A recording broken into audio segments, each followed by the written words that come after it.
I'm sure everyone knows Disney's recent live-action retelling of The Little Mermaid is out, because Disney sure doesn't want you to forget it. This has gotten more marketing than some of their original animated films.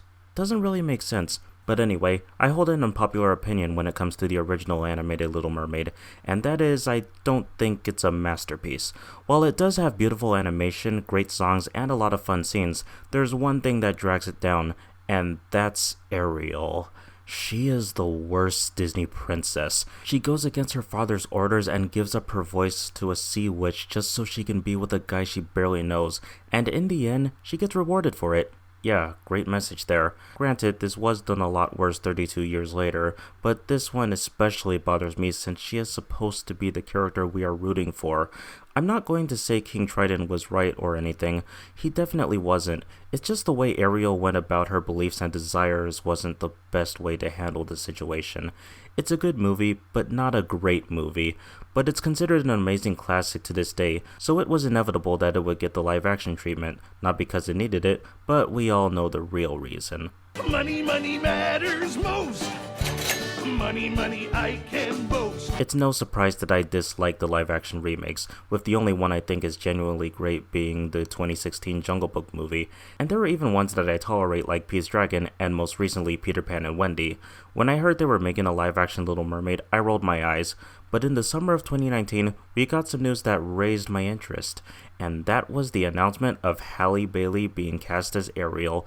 The amount of outrage this got was both hilarious and ridiculous, and I still don't understand why. It's not like Ariel's skin color was essential to the story, and Halle is clearly talented as she's proved in other movies and shows, and she's a famous singer as well, making music with her sister Chloe, so I don't see what the problem is. Be glad they actually cast someone who can sing instead of doing what they did in the live-action Beauty and the Beast. People had the same issue with Tinkerbell and Peter Pan and Wendy, even though most of those people didn't care about the movie to begin with. I've been waiting 4 years to prove all of them wrong. I mean, for her to prove all of them wrong, obviously. And I think it's safe to say she absolutely did. Halle Bailey is phenomenal in this movie, which isn't even close to surprising. I feel like any doubts anyone had with her went away now that she really showed everyone what she can do. Her voice is very beautiful, and the movie really takes advantage of that. There are at least 8 different times when she sings. Considering part of the main conflict of the movie is Ariel giving up her voice and Eric falling in love with that voice, it's crucial that the main actress has to have strong, mesmerizing vocals. You can't Emma Watson your way out of this. And when she loses her voice and can't talk for a large chunk of the movie, Halle has to rely on doing a lot of facial acting to get her emotions across. It's not easy to do, but she does it well. You can tell how curious she is about this new world that's surrounding her. It's actually quite adorable, and this is what makes me like this take on Ariel as opposed to the animated version. She is given a more innocent personality, making it easier to sympathize with her. She's still rebellious and goes against her father's commands, but she has a calmer attitude about it, not coming across as a bratty teenager, which is why animated Ariel didn't work for me. In this one, I just simply see a young girl who has dreams and makes simple mistakes, and her motivations are a little more understandable. She still wants to get with Eric, but her desire for exploring the human world is just as important, if not more. I feel like her getting rewarded at the end was a little more justified. Speaking of Eric, the chemistry between the two is so entertaining to watch. The relationship is very well developed, with them slowly getting to know each other and eventually realizing their love for each other. As the movie progresses, it really feels like they've known each other for a long time, despite them only knowing each other for 2 days. Art Marshall certainly has a talent for creating strong chemistry between a human and a mermaid. My favorite moment in the whole movie is Eric figuring out what Ariel's name is. It's one of the few changes that really had thought put into it. It has great direction and the performances really sell it. And speaking of great performances, I was really surprised by how much I enjoyed Melissa McCarthy as Ursula. She was one of the things I was worried about the most, considering I haven't found her funny in other movies. But she steals the show when she's on screen, paying homage to the late Pat Carroll while also adding her own flair to the role, allowing for some solid humor. That was everything I liked about the movie. Unfortunately, it follows the same problems that a lot of the other remakes have. It tries too hard to copy certain elements from the animation without giving them the same level of impact. They feel very uninspired and bland for the most part, and sometimes don't understand why those scenes worked in the original.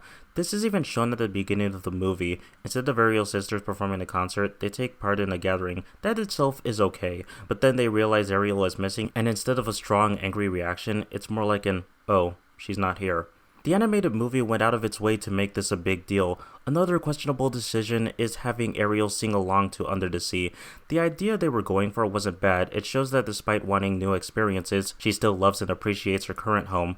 But the scene still ends with her leaving, with no explanation given. A lot of the drama doesn't work because it's hard to feel the dramatic tension, as it just seems like they're being thrown in because the animated film did it and they want to bring in that nostalgia, such as King Triton destroying Ariel's grotto. What used to be a big, scary, and intense moment is downgraded to 3 small explosions, and Triton doesn't show any brief remorse.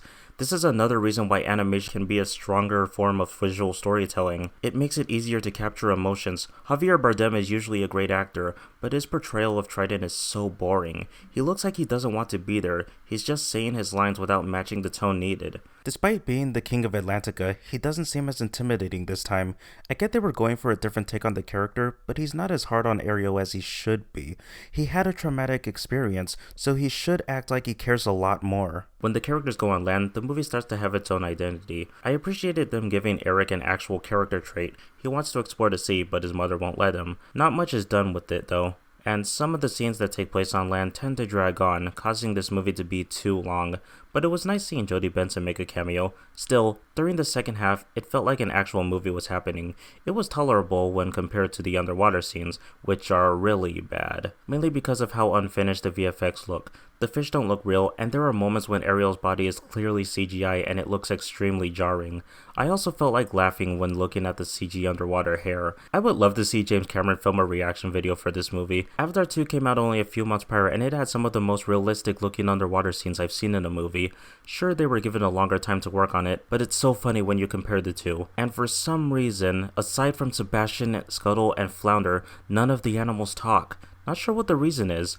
Also, I'm sorry, but I can't get behind the designs of these characters. It takes away their charm and personality.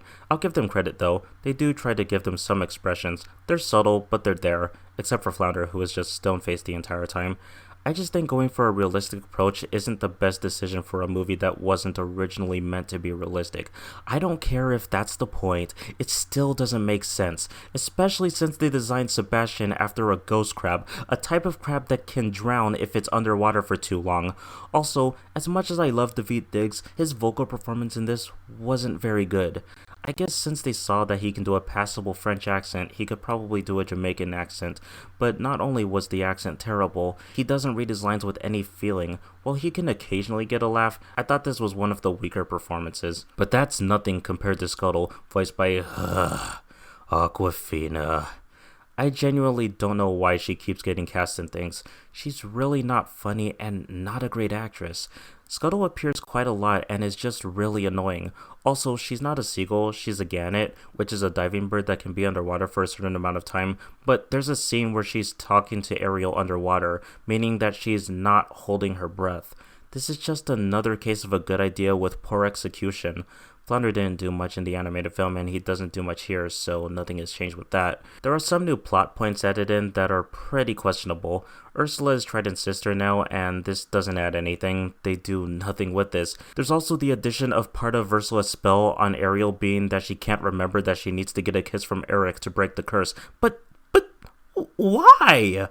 She already took Ariel's voice so that she can't communicate with Eric, and even if she could, it still has to be a kiss of true love, so forcing it wouldn't work. And they even got rid of that plot hole with Ariel signing the contract, which had us question why she didn't write down what she was trying to say. Yes, and I thought, you know what, if she can write, then she could just be writing like little notes to him the whole time. So I want to eliminate the whole idea that she can write at all. She doesn't know how to write. That's how they work down under the water. So I took sort of all of that out, because otherwise, you know, she could say, I'm Ariel, I'm the one who saved you, and curtain, right? It's all over. So I wanted to make it something that she couldn't do. This just felt like an unnecessary add-on just for the sake of adding more to the plot, because this is not brought up again. The movie still has the songs from the original, with the exception of 2.